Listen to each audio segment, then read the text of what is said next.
నమస్తే welcome to Suman TV. జనసేనకు మరో కీలక పదవి దక్కింది. జనసేన పార్టీకి సంబంధించి మొదటి నుంచి కూడా న్యాయపరమైన అంశాల్లో సేవలు అందిస్తూ వచ్చినటువంటి సాంబశివ ప్రతాప్‌కి అడిషనల్ అడ్వకేట్ జనరల్‌గా నియమించడం జరిగింది. అయితే దీనికి సంబంధించి మనతో మాట్లాడడానికి ప్రముఖ రాజకీయ విశ్లేషకులు చందు శ్రీనివాస్ గారు ఉన్నారు.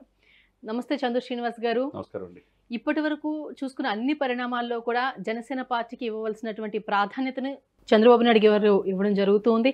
అలాగే మరోసారి ఈ రోజు కూడా సాంబశివ ప్రతాప్ గారికి అడిషనల్ జనరల్‌గా నియమించడం అనేది ఒక శుభ పరిణామంగానే అనుకోవచ్చు. సో దీనికి సంబంధించి మీరే మాట్లాడతారండి? డెఫినెట్‌గా అండి. అంటే చాలామంది విమర్శించారు పవన్ కళ్యాణ్ గారిని 21 సీట్లకి తీసుకున్నారని. ఆ రోజునే ఆయన చెప్పాడు కార్యకర్తలను ఉద్దేశించి, నేను ఎన్ని సీట్లు తీసుకుంటారని నాకు వదిలేయండి వ్యూహం, నన్ను నమ్మండి, ఈ పార్టీని నమ్ముకున్న వాళ్ళకి 1/3 పోస్టులు వస్తాయని చెప్పి ఆ రోజు చెప్పాడు. అంటే డెఫినెట్‌గా ఈ కూటమి గెలవబోతుందనేది ఆయనకు ముందే తెలుసు. ఆ దిశగా కార్యకర్తల్ని పార్టీ నమ్ముకున్న దశాబ్దం నుంచి ఉన్న వాళ్ళందరికీ కూడా ఒక ఊరట, ఒక భరోసా ఆ రోజు ఇచ్చారు పవన్ కళ్యాణ్ గారు. నిజంగా ఆ దిశగానే ఈ పరిణామాలన్నీ కనపడుతున్నాయి. కూటమి వచ్చి ఒక నెల అయింది, కరెక్ట్గా 4వ తారీఖు. ఈ నెలలోపే ప్రముఖ పోస్ట్ అంటే పెద్దల సభకి శాసన మండలికి పిడుగు హరిప్రసాద్ గారిని ఎన్నుకోవటం, ఆయన రాజకీయ కార్యదర్శి, పార్టీకి సంబంధించిన మీడియా వ్యవహారాలు చూసే హరిప్రసాద్ గారిని ఆ పదవికి రిఫర్ చేయడం అనేది, దాన్ని టీడీపీ కూడా అంగీకరించడం, ఏకగ్రీవంగా ఆయన ఎన్నికవటం చాలా మంచి పరిణామం. అంటే ఆంధ్రప్రదేశ్ రాజకీయాల్లో ఒక పార్టీ అధికారులు రావడానికి ఈ జనసేన ఈరోజు కీలకం అనేది టీడీపీ అర్థం చేసుకుంది. అదేవిధంగా ఉభయలు టీడీపీ బీజేపీతో కూడా కలిసి జనసేన 3 పార్టీలు కలిసి జగన్మోహన్ రెడ్డి గారిని దించాలి అనే నిశ్చయంతో ముందుకెళ్లారు. కాబట్టి ఈరోజు 164 సీట్లు, 20 ఎంపీలు వచ్చినాయి. ఆ దిశగా మీరన్నట్టండి ఒక మంచి సహృద్భావ వాతావరణం ఆంధ్రప్రదేశ్లో నడుస్తుందనేది అనుకోవాలి. ఫస్ట్ మాసంలోనే ఒక ఎమ్మెల్సీ 2 ఖాళీ అయిన టీడీపీ ఎమ్మెల్సీలే. టీడీపీ 2 ఇచ్చుకోవచ్చు, కానీ మిత్రధర్మం ప్రకారం జనసేన అడగటం, జనసేన పవన్ కళ్యాణ్ గారు హరిప్రసాద్ గారిని రిఫర్ చేయడం జరిగిపోయింది అన్నమాట. అది అందరూ కూడా చాలామంది మేధావులు, ఆయన మీడియా నుంచి వచ్చిన ఆయన అంత ప్రాధాన్యతలకి ఒక్కసారిగా ఎలక్ట్రానిక్ అండ్ ప్రింట్ మీడియా చాలా ఆనందపడింది. పవన్ కళ్యాణ్ గారు నమ్ముకుంటే ఎంత ప్రాధాన్యత ఇస్తాడు. కష్టాల్లో ఉన్నప్పటి నుంచి ఉన్న పిడుగు హరిప్రసాద్ గారికి ఈరోజు ఎమ్మెల్సీ అయిపోయాడు. ఇకపోతే మీరన్నట్టు ఇంకొక పోస్టు చాలా కీలకమైంది లీగల్ వ్యవహారాలు అనేది. మనం గతంలో చూసాం. మీరన్నట్టుగా అడిషనల్ అడ్వకేట్ జనరల్గా దమ్మాలపాటి శ్రీనివాస్ గతంలో కూడా టీడీపీ హయాంలో పనిచేశాడు. ఇప్పుడు మళ్ళీ ఈ ప్రభుత్వం వచ్చిన తర్వాత ఆయన మళ్ళీ అడ్వకేట్ జనరల్గా తీసుకున్నారు. ఇకపోతే రెండోది అడిషనల్ అడ్వకేట్ జనరల్, రెండోది పోస్టు జనసేనకి ఇవ్వటం. ముఖ్యంగా ఈవెన సాంబశివ ప్రతాప్ పాలకొల్లు, పశ్చిమ గోదావరి జిల్లా పాలకొల్లు దగ్గర తెల్లపూడి అనే గ్రామంలో అతి పేద రైతు కుటుంబంలో జన్మించాడు. 40 సంవత్సరాలు న్యాయవాదిగా ఉమ్మడి హైకోర్టులో చేశాడు. చాలా మంచి న్యాయవాదిగా పేరున్నది. చాలామంది జనసేన నుంచే అనుకుంటున్నారు ఆయన్ని. ఆయన 2009-2010 ప్రజారాజ్యం ఆవిర్భావం నుంచి కూడా ఆయన ఉన్నాడు. ఎందుకంటే చిరంజీవి గారు అంటే అభిమానం. ఆ పార్టీకి న్యాయ సేవలు అందించాడు. ఆ రోజు ప్రజారాజ్యంలో అందించాడు. ఆ తర్వాత డూ ఇట్ అనే ఐటీ ఆర్గనైజేషన్తో కూడా ఈ ప్రజారాజ్యం అధికారంలో రావడానికి ఐటీ పీపుల్ కొన్ని వేల మంది పనిచేశారు. దాంట్లో కీలకంగా ఉన్నారు.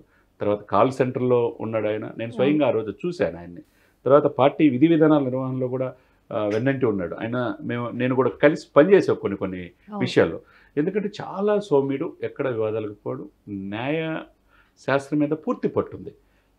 అక్కడి నుంచి పాలకొల్లు గ్రామంలో పుట్టిన ఆ వ్యక్తి హైదరాబాద్లో ఉండి రాష్ట్రం విడిపోకముందు ఉమ్మడి రాష్ట్రాల్లో గవర్నమెంట్ లీడర్గా పనిచేశాడు. తర్వాత రాష్ట్ర విభజన తర్వాత కూడా చాలా గవర్నమెంట్ ఆర్గనైజేషన్స్కి, ప్రభుత్వ రంగ సంస్థలకి, అనేక బ్యాంకులకి, తర్వాత కార్పొరేట్ సంస్థలకి స్టాండింగ్ కౌన్సిల్గా పనిచేసిన అనుభవం ఉన్నది.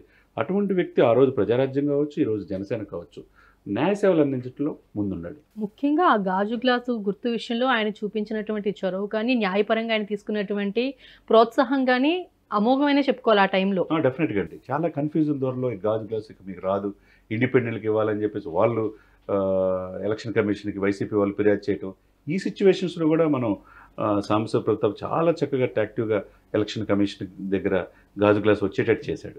ఇదనే కాదు మేడం, ఎందుకంటే ఒక వ్యక్తి ఎదుగుదల, ఆయన కృషిని ఈరోజు పవన్ కళ్యాణ్ గారు గుర్తించి ఆయన్ని రిఫర్ చేయటం అంటే, అడిషనల్గా అడ్వకేట్ జనరల్గా జీవో నెంబర్ 187 ద్వారా ఆంధ్రప్రదేశ్ ప్రభుత్వం అతన్ని నియమించిందంటే, అంటే ప్రభుత్వం ఆంధ్రప్రదేశ్ ప్రభుత్వానికి మొత్తానికి సంబంధించిన హైకోర్టులో ఏదున్నా advocate general, additional advocate general వీళ్ళే ప్రభుత్వం మొత్తం చూసేది. దాంట్లో ఈయన్ని ఇంత క్రెడిబిలిటీ ఇచ్చారంటే నిజంగా చంద్రబాబు నాయుడు గారిని అభినందించాలి. అదేవిధంగా పవన్ కళ్యాణ్ గారిని ఈ వ్యక్తి అంటే సమర్థతకి, అంటే కష్టపడే వాళ్ళకి ఎక్కడున్న ప్రాధాన్యత ఇస్తారనే దానికి సాంబశివ ప్రతాప్ గారి నియామకం ఉదాహరణ. ఇకపోతే ఈయన 2-3 విషయాలు 40 సంవత్సరాల అనుభవం ఒకటే కాదు సాంబశివ ప్రతాప్ గారికి. భవన నిర్మాణ కార్మికుల కోసం ఫస్ట్ వెలుగెత్తింది పవన్ కళ్యాణ్ గారు. ఆ సమస్యలు పరిష్కరించడంలో లీగల్ పరంగా ఈయనే ఉన్నాడు సాంబశివ ప్రతాప్ గారు.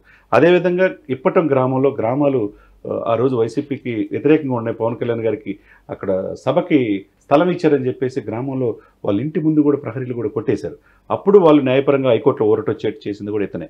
ఇకపోతే 3 అమరావతి రైతుల కేసులు కూడా ఈయన వాళ్ళకి న్యాయం జరిగేటట్టు చూశాడు. ఇకపోతే 4 కౌలు రైతుల సమస్యల కోసం. కౌలు రైతులు ఎంతోమంది చనిపోయారు మేడం. 5,500 రైతులకి 34 కోట్లు సొంత డబ్బు పవన్ కళ్యాణ్ గారు ఇచ్చారు. ఆ విషయంలో ఆయన అంటున్నాడు. ఈ అన్నిటితో ఒక ఎత్తు అయితే ఎలక్షన్ ప్రాసెసింగ్స్ కూడా మొత్తం ఎప్పటికప్పుడు పవన్ కళ్యాణ్ గారు కూడా సబ్మిట్ చేసే విషయంలో ఈయన పెన్నంటి ఉన్నాడు. తర్వాత ఈ యొక్క 2019-24 మధ్య చాలా కేసులు పెట్టారు జనసేన కార్యకర్తల మీద రాష్ట్ర వ్యాప్తంగా, అన్యాయంగా అక్రమంగా అధికార పార్టీ. ఆ కేసులకు ఎప్పటికప్పుడు గైడ్ చేస్తా యాజ్ అ లీగల్ సెల్ చైర్మన్గా ఈయన జనసేన పార్టీకి కూడా లీగల్ సెల్ చైర్మన్గా ఉన్నాడు.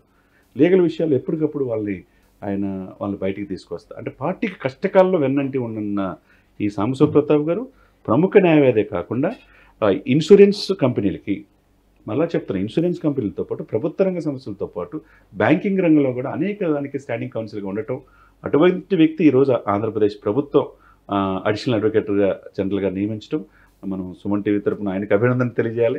అంటే ట్రాన్స్పరెన్సీ ఎవరికి పడితే వాళ్ళకి ఇవ్వట్ల, సమర్థతకి పెద్దపీట వేస్తున్నారని దీన్ని బట్టి అర్థం చేసుకోవాలి. చాలా సందర్భాలు రుజువైంది కూడా. జనసేన పార్టీకి ఆయన డైరెక్ట్ గా సపోర్ట్ చేసిన ఏపీ ప్రజల విషయంలో ఇండైరెక్ట్ గా ఆయన ఒక సపోర్ట్ ఇచ్చారు అందరికి న్యాయపరంగా. అవును, న్యాయపరంగా. ఇక్కడ అందుకనే కదండి 1996 నుంచి 2002 వరకు ఆంధ్ర ప్రాంతానికి సంబంధించిన మున్సిపాలిటీస్ మొత్తం కూడా ఈయన స్టాండింగ్ కౌన్సిల్ చేశాడు. తర్వాత 2016 నుంచి 19 వరకు ప్రభుత్వ న్యాయవాదిగా చేశాడు. అంటే ఎక్కడ చూసినా 40 సంవత్సరాల ట్రాక్ రికార్డ్ ఈయన సొంతం. సేవలు అందించడం కూడా ఆంధ్రప్రదేశ్లో ప్రధానమైన సమస్యల్లో ఈయన లీగల్ సేవలు అందించడం ఈరోజు ఆంధ్రప్రదేశ్ ప్రజలకి తరపున పోరాడినందుకు ఆయన గౌరవంగా ఇది లభించిందని మనం అనుకోవాలి. రైట్, థ్యాంక్ యూ అండి. థ్యాంక్ యూ సో మచ్ అండి శ్రీనివాస్ గారు. సుమన్ టీవీలో మీ పర్సనల్ అండ్ బిజినెస్ ప్రమోషన్స్ కోసం కింది నెంబర్కి కాంటాక్ట్ చేయండి.